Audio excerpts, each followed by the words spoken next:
Ok l'équipe, aujourd'hui je vais répondre à la question qu'on pose tout le temps, quel fingerboard pour débuter? Si tu me connais pas, je suis Milk et je fais du contenu fingerboard. Et dans cette vidéo, je vais donner tous les bons plans, toutes les bonnes infos pour choisir le fingerboard qu'il te faut sans te tromper. Pour commencer, il faut que tu saches quelque chose, je te le dis maintenant, comme ça d'ici la fin de la vidéo, tu seras peut-être plus en PLS. Un fingerboard peut coûter 2 fois plus cher qu'un skateboard taille réelle. Si tu me crois pas, la preuve en vidéo ici. La bonne nouvelle, c'est qu'aujourd'hui, je vais classer les fingerboards du moins cher au plus cher et que tu vas y trouver obligatoirement ton bonheur. On va bien sûr commencer avec Tech Deck, tout le monde connaît la marque, ça fait plus de 20 ans qu'ils font des fingerboards et si t'es d'ailleurs là en train de me regarder, c'est certainement parce que mamie t'a offert une de ces decks à ton anniversaire ou à Noël. Une Tech Deck c'est 4,99, chez là comme ça te paraît que le bon prix pour un fingerboard, mais on va le regarder de plus près, comme ça dans moins d'une minute tu seras un vrai pro. On commence avec les roues en plastique dur, toutes simples, pas de roulement à l'intérieur, ce qui fait que c'est vraiment pas fluide sous les doigts. Au niveau des sensations c'est vraiment nul, mais au niveau des performances, rien de problématique, c'est pas ça qui va t'empêcher d'être Tony Hawk.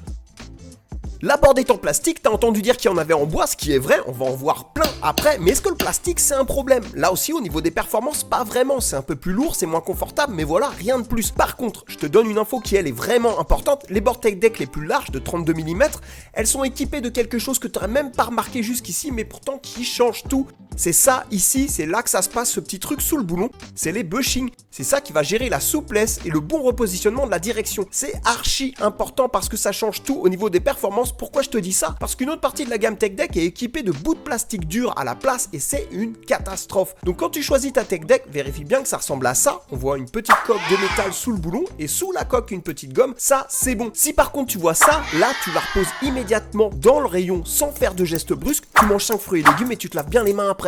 On finit avec le sujet qui fâche, c'est le grip. Sur ces boards, on a du papier abrasif comme sur un vrai skateboard, sauf que si ça accroche bien en semelle des chaussures, c'est absolument pas le cas avec des doigts. Et devine quoi, nous on fait du skate de doigts. Ça rend les figures beaucoup plus dures à faire, alors que si t'avais un grip en mousse comme celui-là, ça serait beaucoup plus facile. La bonne nouvelle, c'est que le grip en mousse, ça s'achète par paquet de 20 pour 5 € sur AliExpress. Et si tu veux savoir comment couper et installer ton grip, tu regardes ce tuto tout simplement. Voilà pour les fingerboards à moins de 5 €. Je vous dirai en fin de vidéo si ça vaut le coup ou pas. Par contre, petit conseil, fuyez toutes les autres marques en dehors de Tech Deck dans cette tranche de prix, ça ne sert à rien, ils ont pas de concurrent. Peut-être bientôt, alors c'est pas sorti en France, Hot Wheels qui s'est associé avec Tony Hawk et qui arrive sur le marché. Mais en attendant, dans cette gamme de prix, Tech Deck n'a pas de concurrent sérieux. Voilà. On va monter en gamme avec ces Tech Deck Performance en bois, c'est dispo chez Cultura ou c'est discount pour 14,99 €. Première chose qu'on marque, c'est le grip en mousse. Et si t'as bien écouté, qu'est-ce qu'on regarde direct juste après?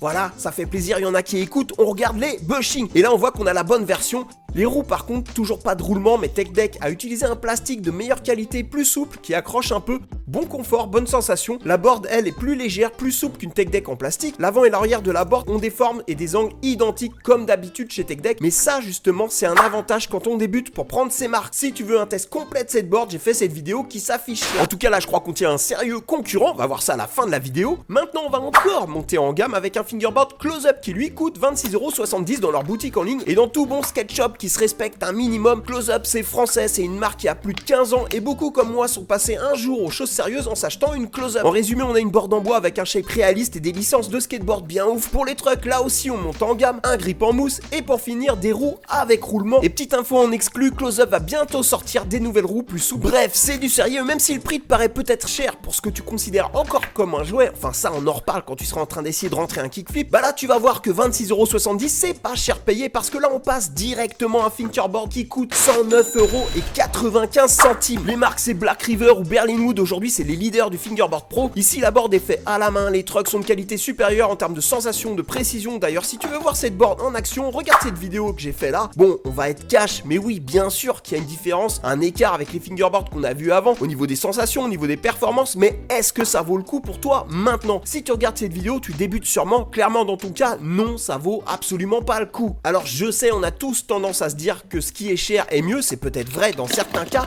mais ici il faut prendre en considération la situation. Et d'ailleurs si tu veux aller par là, je t'arrête tout de suite. Voilà des fingerboards qui coûtent 150 voire 200 €, du matos dans tous les sens. Il y a des marques encore plus haut de gamme que Black River. Le fingerboard c'est exactement comme du tuning voiture. Va voir cette vidéo, c'est un bel exemple de tout ça. Allez, maintenant j'arrête de te torturer, on va répondre à la question quel fingerboard pour commencer. Bah évidemment, le fingerboard à 200 balles.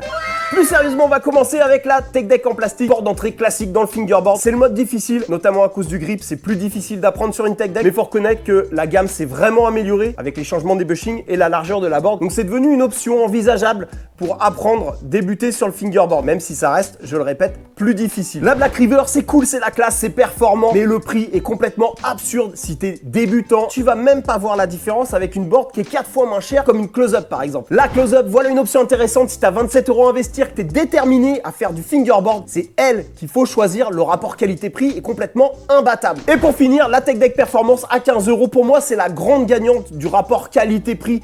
Si t'as envie de tester le fingerboard dans de bonnes conditions, sans te faire rebuter par la difficulté du début avec du matériel un peu compliqué comme la Tech Deck en plastique, c'est elle qu'il faut choisir sans hésiter. Voilà pour ce guide d'achat. Maintenant, si tu veux des tutos pour devenir le prochain Tony Hawk du fingerboard, ça s'affiche là à l'écran. N'oubliez pas l'équipe de soutenir mon contenu qui est complètement gratuit en vous abonnant et en likant. C'est ça qui va me motiver à vous faire d'autres vidéos. Voilà, bossez bien vos tricks et à bientôt.